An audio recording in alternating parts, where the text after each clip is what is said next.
I was in March '69 to September '73. Mm-hmm. Now, what advice would you give these young veterans coming out of these war zones trying to adjust back to society? Well, the first thing they got to realize that when they come out these war zones, that they have been in a place that they would never thought they was going to be in the first place, and they have been changed from the person they was when they went in there or when they come out.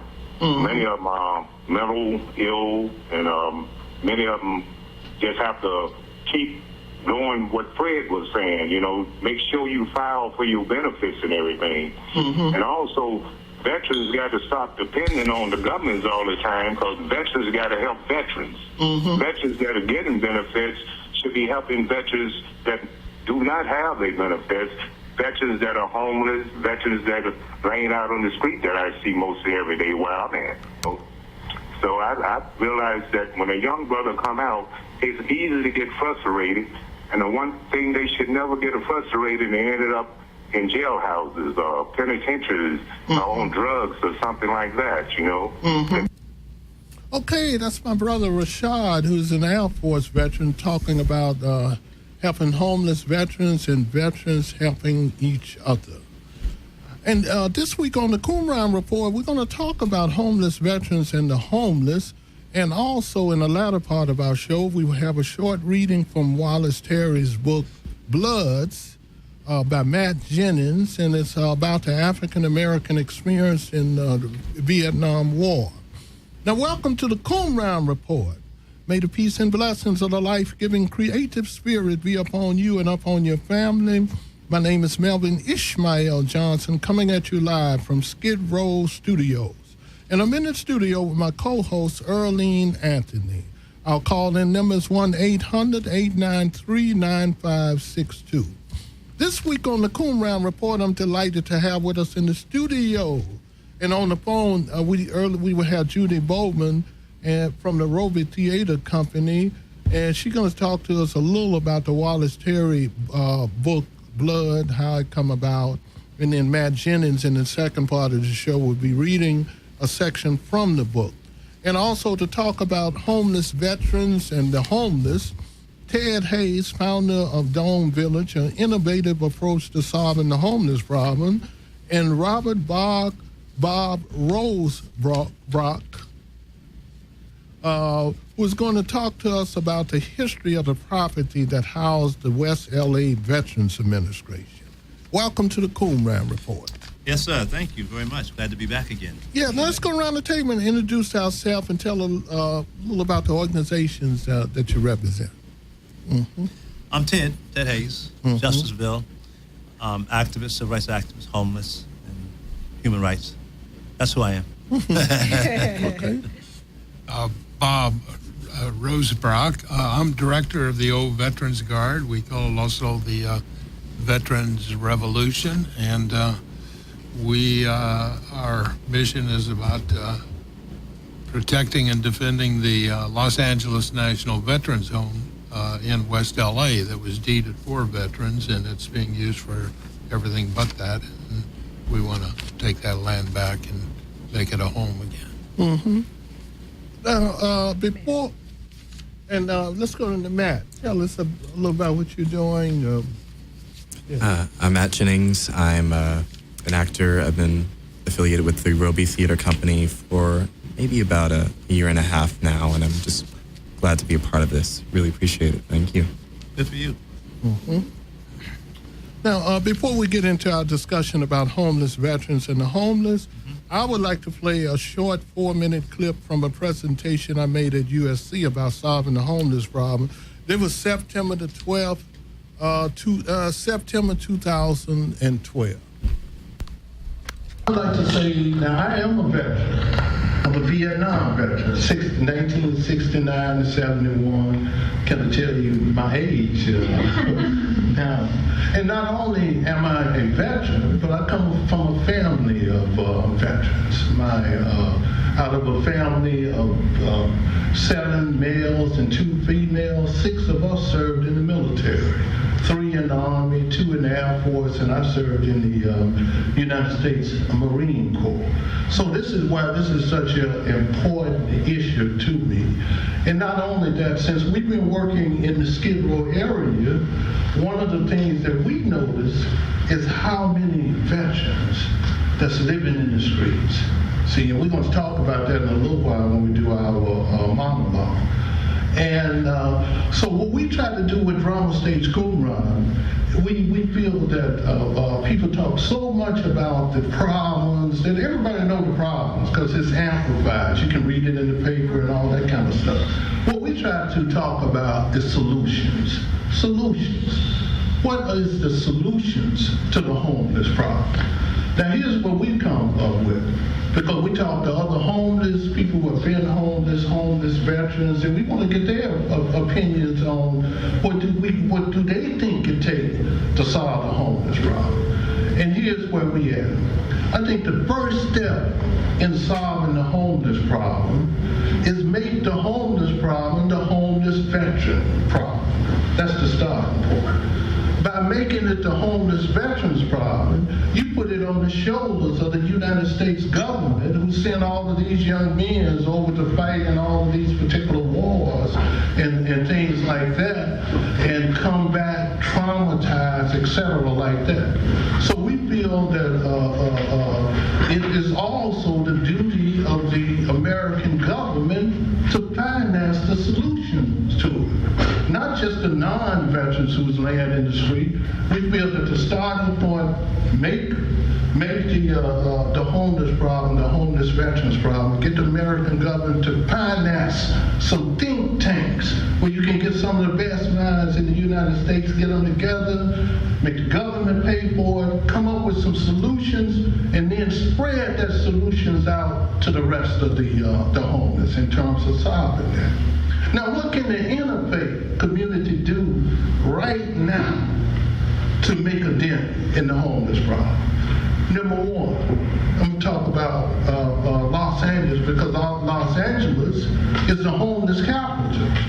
See, it's the homeless capital of the United States. Not only is this the homeless capital, you probably got more millionaires here in Los Angeles, kind of Los Angeles, probably than anywhere else in the United States. But you also got the blight of people laying down there in the Skidrow area down there. So here's the second part of doing something right now. We feel that the 3 major religions, the religious institutions, can also work with the city to find out all of these empty properties around here, to either buy these empty properties, rent these empty properties, and start programming what the Prophet Muhammad, what Moses, and what Jesus taught. It's right there in the scripture. You know, they started off, the Messiah Jesus, when he announced his messiahship. It's tied into that in Isaiah on what they were supposed to be doing. You know, working with people coming up out of prison, people in need and all that kind of stuff. And the brother Umar, he mentioned, it's tied into the scripture of Islam, is also tied in the scripture of the Torah. See, so we feel that if these 3 major religions rent some of this empty property, start programming, start picking some of the people up that's on Skid Row, start bringing them into some of these houses, and at the same time provide support systems for them. Okay, so what I'm going to talk about, what do you see as the main obstacle in the way of solving the homeless problem? Let's start over here with... Well, for one thing, you got to get the money at the game. Mm-hmm. Homelessness, like the cancer research, has become an industry. Like the prison industrial complex, it's an industry. There's too much money in the game, too much money coming from the federal government in the game. I think that's been one of the big tricks. We'll talk about that. But most important, across the board, from the richest of the richest to the homeless, to the poorest of the poorest, there needs to be a change in everyone's heart. Not a big change, just a little mustard seed change of hope and a vision that this can be resolved without hurting or offending or taking from someone else. Mm-hmm. And I think that this is part of the savagery that goes on, is that everybody, most people in all industries, all works, are like in a survival mode. If I don't get and eat up as much as I can right now, somebody else gonna do it. So I see an opportunity in homelessness to pay my bills, to get me a nice car, and a house and a home, and to get some political prestige if I take on this cause. And I think a lot of people who are activists, I think, start off from the heart. They really want to help, but I think once they delve into the complexities of homelessness, they realize it's going to take some time. And what they thought would be volunteer time turns out to be full employment time. So therefore, they better get themselves paid and paid well. And if you look at some of the salaries of these advocates and activists, you can see what we're talking about. That's why it's so hard to unite people to work on a project, because these folks are competing to be the number one top dog. Mm-hmm. So, and that change of heart is going to have to come from heaven. It's got to come from God.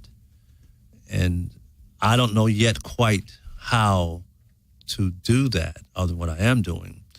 I think ultimately it's going to fall down on God having to just touch people's hearts. Mm-hmm. I've lived with the homeless on the sidewalks here in downtown LA on purpose to see if I could understand what was going on. And I found out, as much as we want to nobilize homeless people, we're some of the most selfish people you ever want to come across. Mm-hmm. I see brothers and sisters fighting in line for a peanut butter sandwich. Mm. I see brothers and sisters fighting over a piece of sidewalk space. A few years ago, a young man and good friends went out and got drunk. They got drunk together. One guy came back early and fell asleep on the other brother's mattress on the sidewalk. The other brother came back drunk, saw him on his mattress. He ain't brought my mattress, grabbed a piece of iron pipe and killed the brother on the sidewalk over there.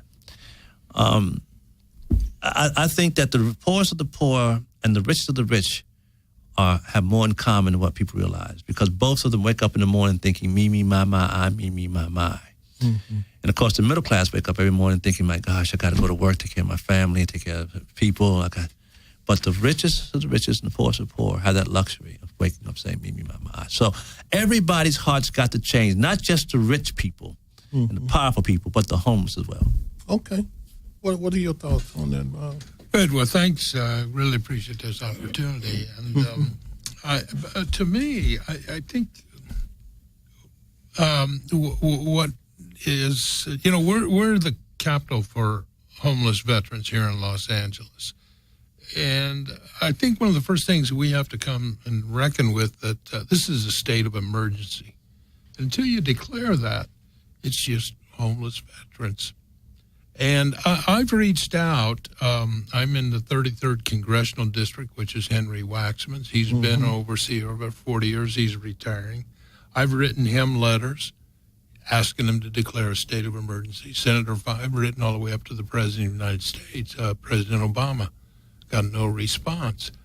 And so from my perspective, unless we declare a state of emergency and we need help, nothing's really going to happen. Now, we're talking because Vietnam War. Now, if you go back at the fall of Saigon, right after, and I was down there, I was out of the military, but I was working for a company who was very interesting. We had all these Vietnamese refugees coming in, and they had set up Tent City down in Camp Pendleton. Many of them came back with what they call the gold tail. It's a little 1 ounce wafer of gold. And the company that I was working for, it was U.S. Silver Corporation. They were contracted by the government to go in and buy that gold, convert it into cash, to few people that made off very well. They were able to bring and go. Many just came with the clothes on their back. And there were like 10,000 there. Now, you got to remember, we just came out of the war, and we went to being the nation that we are, very compassionate. We set up this tent city, a refugee camp, and we helped these individuals that came to this country. They couldn't speak the language. They had nothing really, and there were volunteers from the churches, the synagogues, from universities, colleges, businesses, families. Everybody was sponsoring somebody. And, all of those refugees became very good American citizens. Many of them are in politics, are very successful. The interesting thing is, nearly 40 years later, 47% by the VA's own admission, 47% of our homeless veterans are Vietnam War veterans. Now think about that. They're our age. These are frail, elderly veterans. Many have already died and all.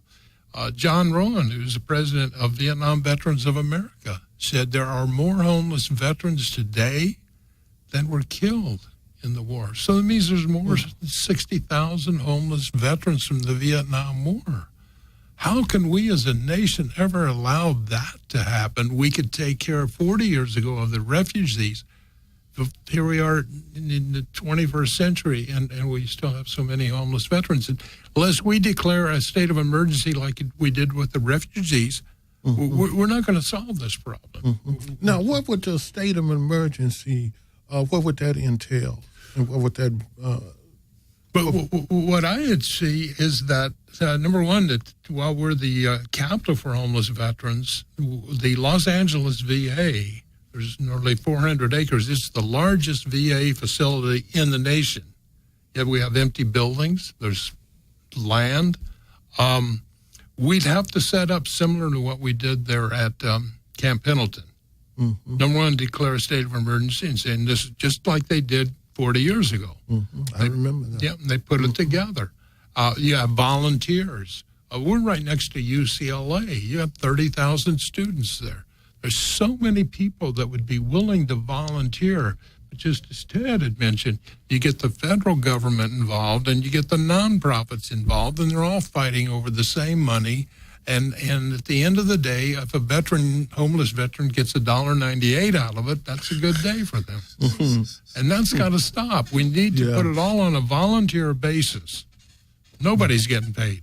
Just be thankful that these men and women went out and put it on the line for us, and let's give something back. And we got to take the dollar equation out, because you can get a lot of this stuff donated, food, you get the shelter, the tents, Ted's Dome Village project. There's so many things that can be done, but you have to, like you said, declare there's a state of emergency. We're going to do it at the Los Angeles VA, and this is what we need. Who's going to come in and fulfill that? And I think that until we get into that mode, we're going to still be talking about this years and years down the line. Since we're on that, can you talk a little about, and then we expand on it, can you talk a little about the history of that land where the VA sits now? Can you talk about Sure. I appreciate that.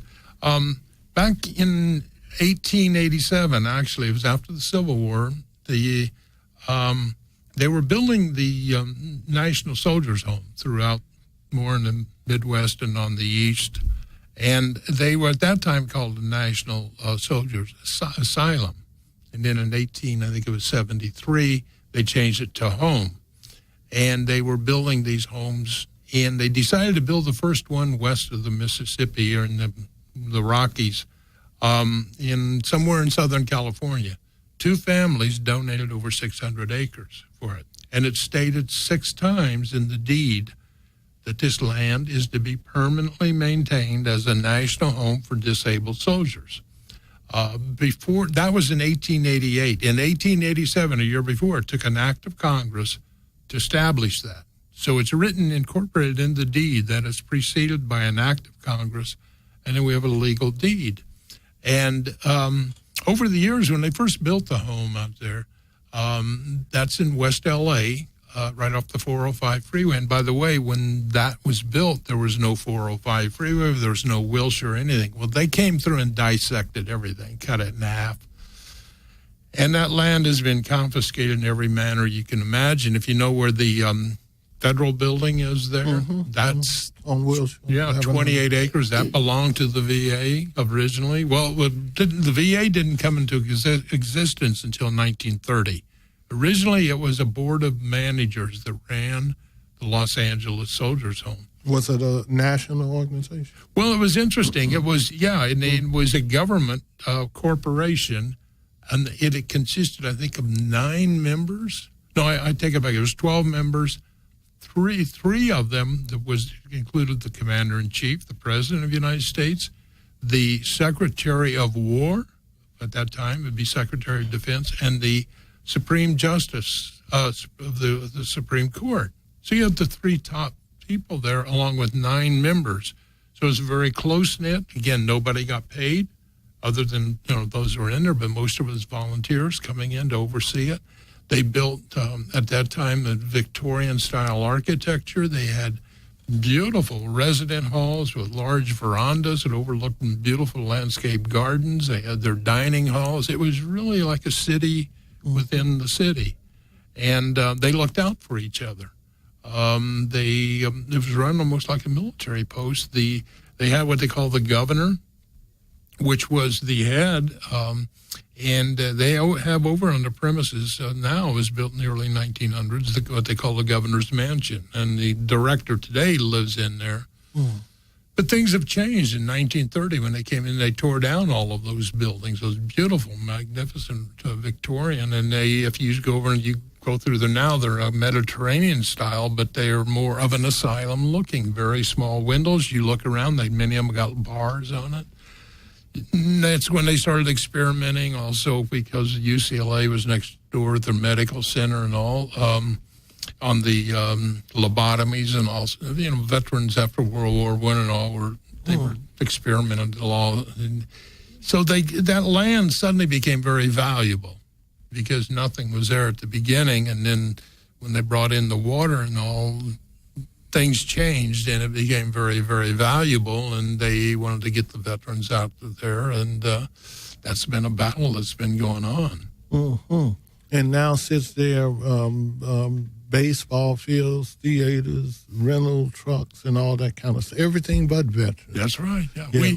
We have we every Sunday for the last 6.5 years, we stand outside the front gates here at Wilshire and San Vicente and protested every Sunday. And that led to the ACLU. It's interesting, Ted's been with us since day one on it. And when the first one, Ted hung the American flag on the front gate there. Oh, okay. Yeah, and we always hung the American flag and the POW flag every Sunday out there. And for 66 Sundays we did. And one time we hung 30 flags across the front gates. It was beautiful. And behind the gates, though, Disney had a fundraiser, celebrity fundraiser, $1,000 a person, and it was, we decided at that time that life and property are in danger. The property we knew was in danger. The lives of veterans who are homeless are in danger. And so we did what is in the U.S. flag code. We hung the flag in distress.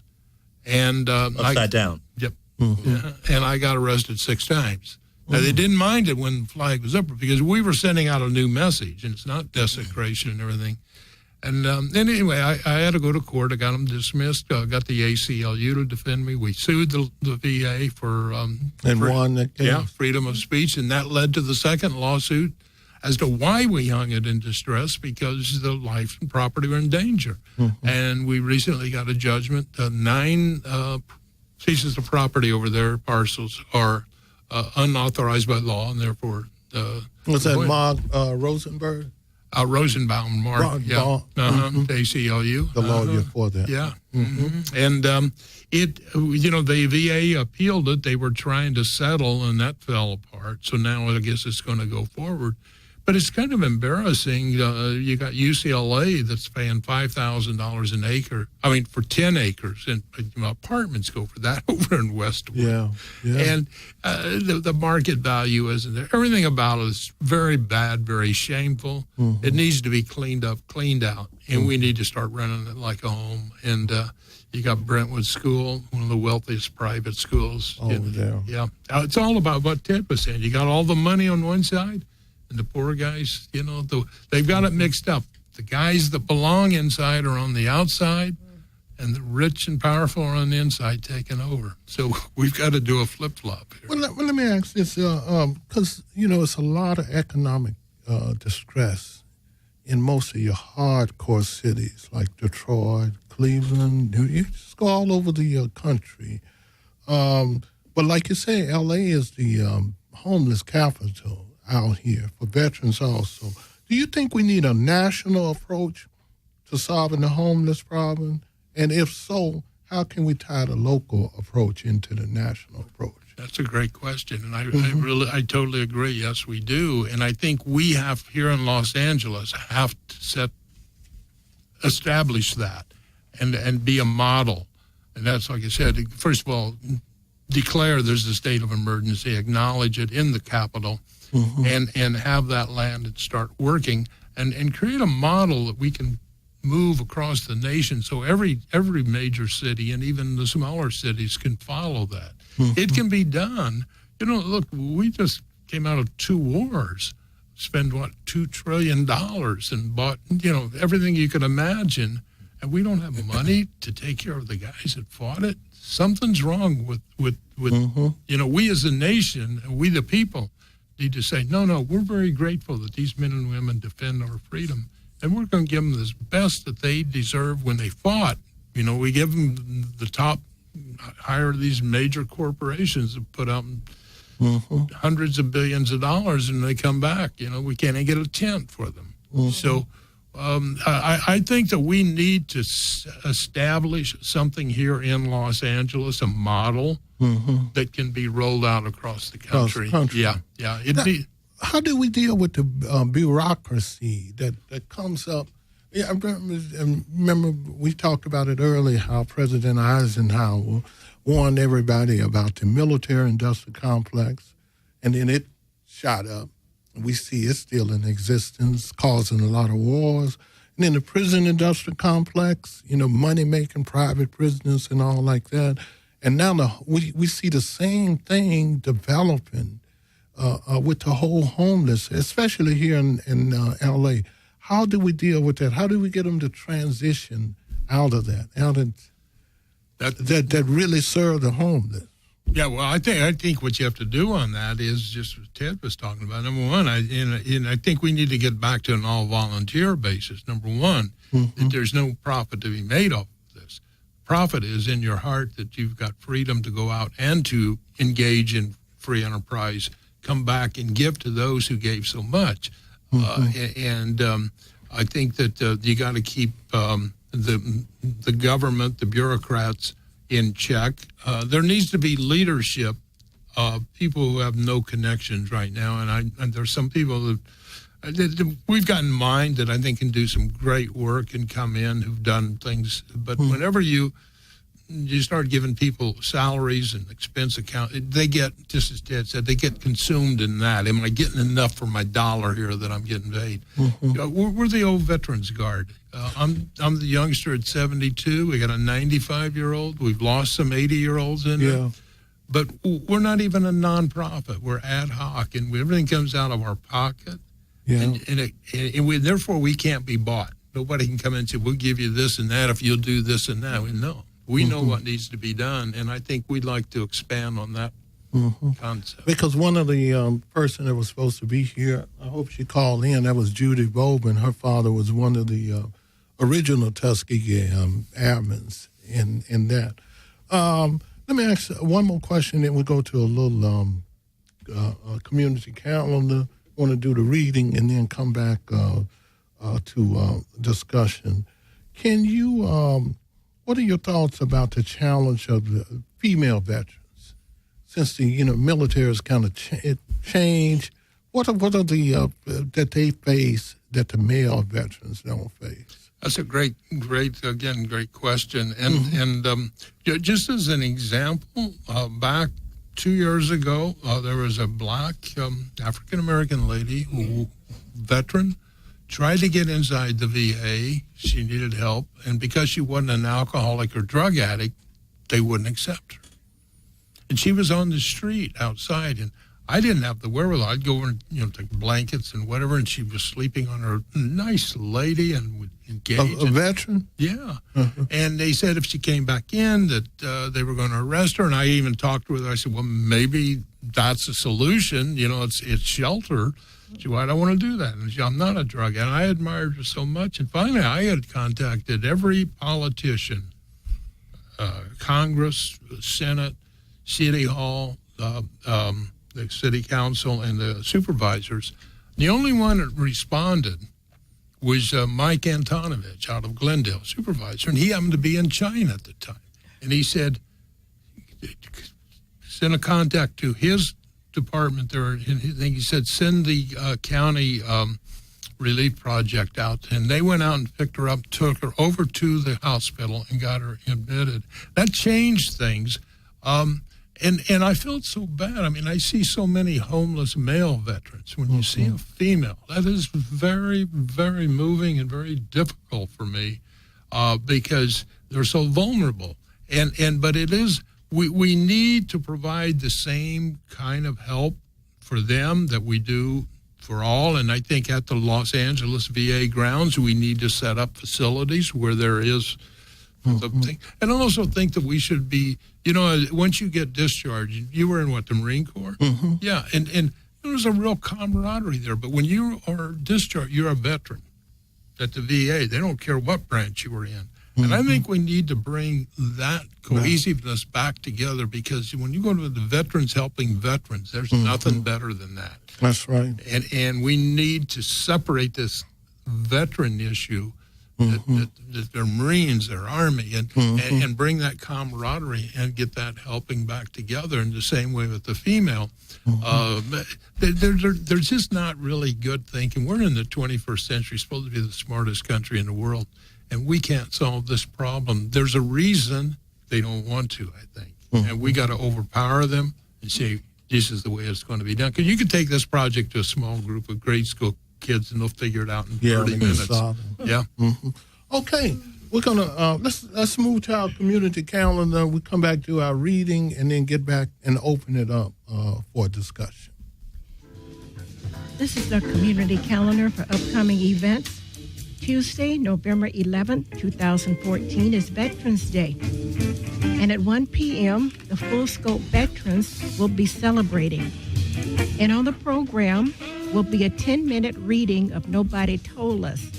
This play is being developed, written, and performed by participants of the Full Scope Veterans Workshop. Special musical guests will be Willis Boyd. Special guest speakers will be veteran Irene Cruz, veteran Teresa Varn, and veteran Lydia Naha. The MC for the program will be Greg Shane and Melvin Ishmael Johnson. Refreshments will be served, and all are invited to attend. The location of the event is the Lake Street Community Center, 227 North Lake Street, Los Angeles, California.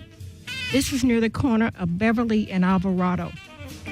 For contact information on this celebration of Veterans Day, you can call 213-479-1764. On Saturday, November the 15th, 2014, from 8 a.m. to 3 p.m., the third annual Downtown Los Angeles Stand Down for military veterans will be on this day. And some of the services offered will be breakfast and lunch, medical exam, housing and shelter, clothing, counseling, entertainment, and much, much more. The location of the stand down will be the Vortex, 2341 East Olympic Boulevard, Los Angeles, California. This is near the corner of Santa Fe and Olympic. And to pre-register or for more information, please contact the Vets Project, 310-478-3711, or 626-730-1230. The Roby Theater Company presents The Magnificent Dunbar. This is a play written by Levy Lee Simon and directed by Ben Guillory. Opening night will be Saturday, November the 22nd, 2014, at the Los Angeles Theater Center, located at 514 South Spring Street, Los Angeles. This play is about the 30s and 40s on Central Avenue in Los Angeles, where the Duke, the Count, Dorothy Dandridge, and Lena Horne perform your favorite songs. This is the Magnificent Dunbar Hotel. For contact information, ticket, and other information, please call 213-489-7402. Levy Lee Simon, the playwright of The Magnificent Dunbar, and some of the actors will be our special guests on the Coulron Report, Monday, November the 17th, 2014. Also, on November the 10th, on the Coulron Report, we will continue short readings of Bloods. This is about African-American experience in the Vietnam War, and this is a production by Judith Bowman. New section on the Coulron Report will be Veterans Advocacy Connection, Monday, November the 10th, 2014 at 8 p.m. Veteran Irene Cruz and Veteran Teresa Varn will be talking about veterans resources and much more helpful information. If you have a community event that you would like announced on our show, please send the information to dramastage1@yahoo.com. Attention, Earlene Anthony. And the call-in number for the show is 800-893-9562. Now back to our host. Okay, thank you, Miss Earlene Anthony. And I want to move over to the actor, Matt Jennings, and he's going to do a reading from the excellent book, Bloods, that chronicle the history of the African American in Vietnam, some of the testimonies. But I want to ask Matt, do you have any relatives that's are veterans? I do. My uncle Rufus fought in the Korean War, I believe it was. And I did a show a couple of years ago in college. It was called The Mighty Gents, where I actually played a Vietnam vet. And I was about 21 years old. I had no knowledge, so I interviewed him to get some feedback and some understanding on exactly what the mindset is, what you went through, what he went through. I can't imagine. And thank you. Yeah. Thank you for that. And then you also did a reading on June 19th at the Ford Theater about the Tuskegee Airmen, the 101 Club. Yes. Dealing with that, which was an interesting piece. That was a great event. Okay. So, Matt, let's take off with Matt reading from one of the Vietnam veterans whose name was...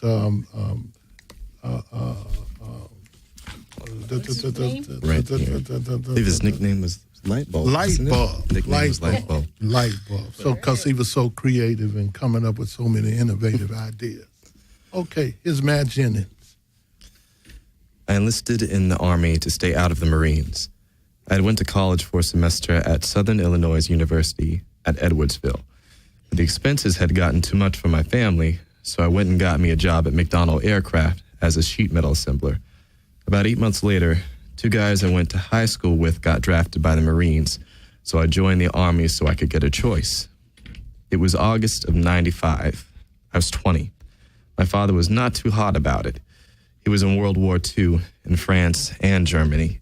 He was a truck driver on the Red Ball Express, getting gas to Peyton's tanks.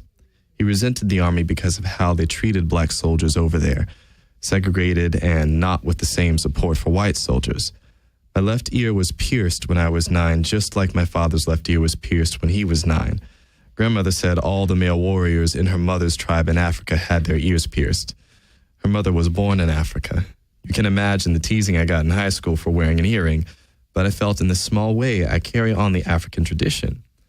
I would go in the Army wearing the mark of the African warriors I descend from. I did my basic and my AIT at Fort Leonard Wood, Missouri. Lost in the woods. Yeah. Trained for combat engineer to build bridges, mountain roads. But we didn't build too many bridges. Cleared a lot of LZs, did a lot of demolition work. I was sent to ON-K, 8th Engineers Battalion, and attached to the 1st of the 9th of the Cav. It was in February after the first battle of Ia Drang Valley when 300 Cav troops got wiped out in the first real fight anybody had with the NVA. I was one of those replacements. We probed for mines, blew up mines, disarmed and blew up booby traps. One time I had to get a guy off a mine. It looked like it was impossible. This infantry unit was on a little trail west of Pluku, making a sweep towards Ia Drang Valley. This white dude had stepped on a mine and knew it. He felt the plunger go down. Everybody moved away from him about 20 meters, so they called for the engineers, and somebody asked for a light bulb. I have a nickname for the streets of East St. Louis, Light Bulb. Came from a friend of mine when we were growing up, because he said I was always full of ideas. When I got there on the chopper, he's been standing there for about an hour, for over an hour. He really wasn't in any panic. He was very calm. He knew if he alleviated any of the pressure, both of us would have got destroyed. I dug all around the mine with my bayonet and found out that it was a bouncing Betty.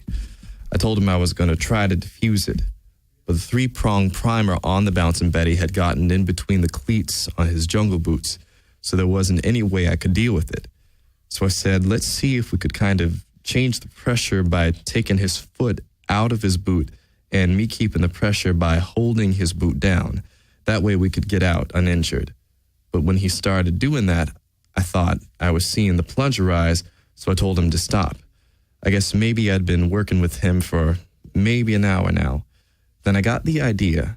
I knew when the plunger would depress, the bouncing Betty would bounce up about 3 feet and then explode. So I got the other members of his team together and I tied a rope around his waist. And everybody, including me, moved off about 20 yards from the mine and him.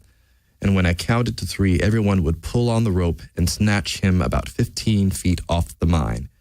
And it would bounce up its 3 feet and then explode. And it did that. And the only damage that he received was the heel of his jungle boot was blown off. No damage to him. This was something that they never taught us in school. This guy thanked me for saving his life and the life of his squad. And whenever we were back in base camp, I would always go with them.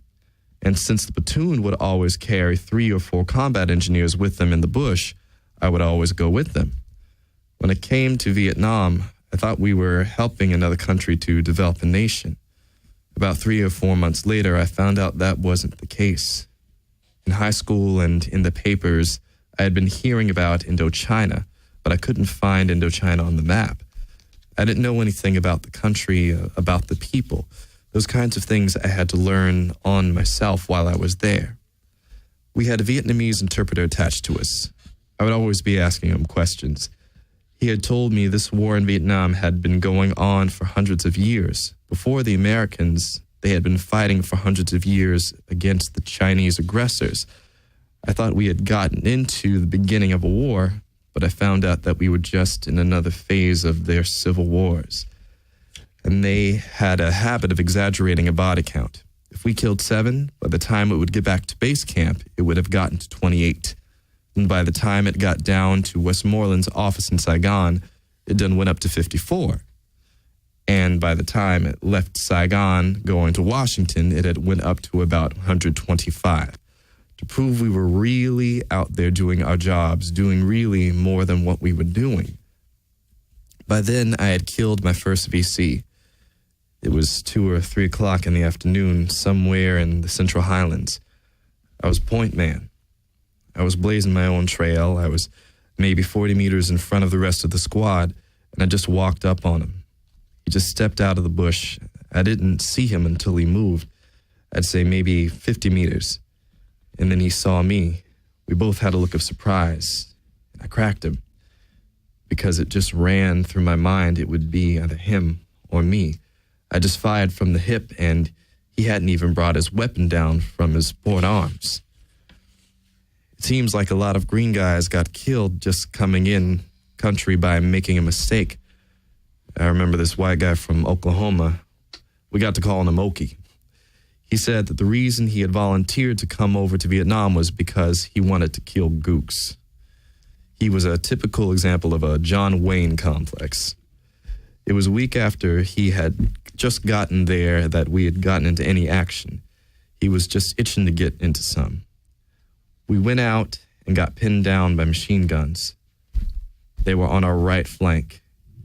He saw where the machine gun net was, and he tried to do the John Wayne thing. He got up trying to circle around the machine gun net, charged the machine gun, and never made it. Whoever was firing saw him move and turn the machine gun on him. We stayed down until we could call in some gunships, then we moved back. There was another guy in our unit who had made it known that he was a card-carrying Ku Klux Klan member. That pissed a lot of us off, because we had gotten real tight. We didn't have racial incidents like what was happening in the rear area, because we had to depend on each other. We were always in the bush. Well, we got out into a firefight, and Mr. Ku Klux Klan got his little ass trapped. We were going across the rice paddies, and Charlie just started shooting. He jumped in the rice paddy while everybody else kind of backtracked. So we laid down a base of fire to cover him, but he was just immobile. He froze. And the brother went out there and got him and dragged him back. Later on, he said that action had changed his perception of what black people were about. The women were much more friendly there. We had heard that was because they thought of the black man as being more stronger, more powerful because Buddha was black. And take a good look at Buddha. You'll see that he has thick lips, has a very broad nose, and very kinky hair. But I didn't know that until I got into the country. Today I'm constantly thinking about the war. I walk down streets different. I look at places where individuals could hide, maybe assault me or rob me or just harass me. I hear things that other people can't hear. My wife, she had a habit at one time of buying cheap watches and leaving them on top of the dresser. I could hear it ticking, so she would put it in a drawer, and I could still hear it ticking. And I dream of helicopters coming over my house, coming to pick me up, to take me to a firefight. And when we get to the firefight, they were dropping napalm on our own men, and have to shoot our own soldiers to put them out of their misery. After my discharge, I lived off my unemployment until it ran out, which was about 18 months. Then I decided to go back to school. I went 2 years, and then I got involved in Veterans Affairs. I was noticing that in my city, which is 95% black, that there were a lot of black combat veterans coming back, not able to find any employment because of bad discharges or killing themselves or doping up. We started the Wasted Men Project at the university, and I've been counseling at Veterans Center ever since. In 1982, I transferred to the Vet Center in Tucson because I wanted to do some research on the Buffalo Soldiers. I didn't know that they were part of the original 9th Cav. These are black boys who had just received their freedom from the United States, and they had to go up to the West and suppress the freedom from another race of people who were the Indians. I think they won 13 or 14 congressional medals of honor, but they were really policing other people just like we were in Vietnam. When my son, Ronnie, turned 16, I had him sit down and watch all 13 hours of this film documentary about the war in Vietnam so he could have an understanding of what war was really about. He had asked, had I did any killing? I told him, yes, I had to. I had to do it to keep myself alive. I wouldn't want him to go and fight an unpopular war like I did. I wouldn't want him to go down to El Salvador, and if that means that I would have to pick me and my family baggage and move somewhere out of the country, then I would do that. America should have won the war, but they wouldn't free us to fight. With all the American GIs that were in Vietnam, they could have put us all shoulder to shoulder and had us march from Saigon all the way up to the DMZ, just to make a sweep. We had enough GIs, enough equipment to do that. When I came to Washington to see the Vietnam Veterans Memorial, I looked through the book, and there were about 15 guys from my hometown who were killed, and 6 of them I knew. But I looked up the memorial for James Plummer first. Plummer was a black guy from Cincinnati. We were the same age, 20. We were at Camp Alpha together. That's where they assign you when you first come to NAM. I was in C Company, a line company. He was a truck driver, so he was in headquarters company where they had the heavy equipment. I liked Plummer's style. He was just so easygoing. We would sit down and just rap about music, the girls, what was happening in the world, get high. Plummer was a John Coltrane fan, and I'm being a Miles Davis fan we just automatically fell in with each other. He was my best friend. One day we were at the airfield at the LZ. Plummer was out of the truck over by the ammo dump, and the ammo dump received a mortar round. It blew him up. It freaked me out. I mean, that here I saw him, and 5 minutes later, he's instantaneously dead. A couple extra minutes. Me and 2 other guys ran and grabbed what we could. We pulled on the jungle fatigues, which was full of blood. It looked like maybe a dog, after it crossed the street, had got hit by a truck. His head was gone. Both of his legs, from about the knee down, were both gone. One arm was gone. The other was a stump left. We finally got his truck together, and the rest of it we literally couldn't find because that one mortar round, it started the ammo dump to steady exploding. It constantly blew up for about an hour. What we found was probably sent back to the States, and they probably had a closed casket funeral. I kind of cried. I was saying to myself that this was such a waste because we weren't really doing anything at the time, and him just being such a nice fellow, why did he have to go this way, go in pieces? Everybody knew that me and him was tight, so a couple of guys took me up over to a bunker, and we rapped about him all night because we were out in the bush, and I really couldn't get no booze. But when I did get back, I bought me a half a gallon of gin, and I knocked it off. And that didn't make me feel any better. When I got back, I called his mother. His mother knew me from him writing to her. I told her I was close by when he did get killed. I just told her an ammo dump blew up, and I'm pretty sure she didn't have no idea what that was. Every year I send her a Christmas card. I just signed my name. When I saw Plummer on the memorial, I kind of cried again. I guess deep down in my head, I can't really believe in God like I did because I can't really see why God would let something like this happen, especially like to my friend Plummer, why he would take such a good individual away from here. Before I went to Vietnam, I was very active in the church because my mother's influence. She sent me a Bible, and I carried it in my pocket everywhere I went. When I couldn't find any Playboys or something like that, I would read it. Matter of fact, I read it from cover to cover, starting from Genesis. I guess I got kind of really unreligious because of my Vietnam experience. I went to church once in my uniform to please my mother, but I haven't been back since except for a funeral. I've talked to chaplains, talked to preachers about Vietnam, and no one could give me a satisfactory explanation of what happened overseas. But each year I've been back, I've read the Bible from cover to cover. I keep looking for the explanation. I can't find it. Can't find it. Okay, we got a couple little extra minutes. Let's take about 2 minutes for some closing comments from Ted and Bob.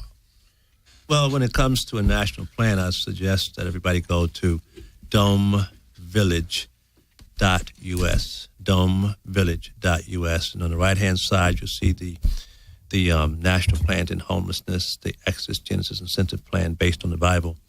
Then on your right-hand side, you'll see the JSAP, the Joint Statement, the National Plan Law Enforcement Group. This group of law enforcement people are to adopt the JSAP plan and take that to the president to get the president to enact some measures that would get certain investors to invest in business ideas for the homeless. Okay. Bob.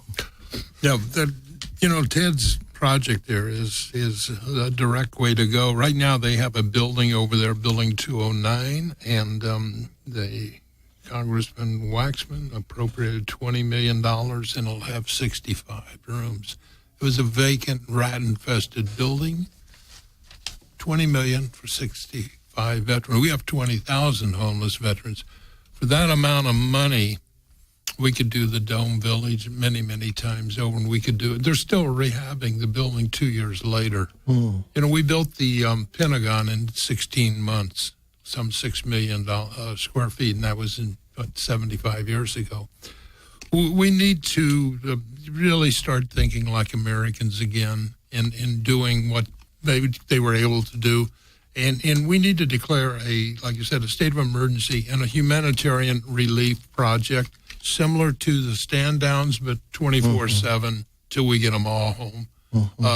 We need to go out on this. Just in like you were reading about what goes on in the war, no direction, nothing. It just helter skelter. We need to start thinking and get it done. They did it down in Camp Pendleton with the Vietnamese refugees. We can do it with our Vietnam War veterans and make sure that this next generation does not go through what the Vietnam War veterans did.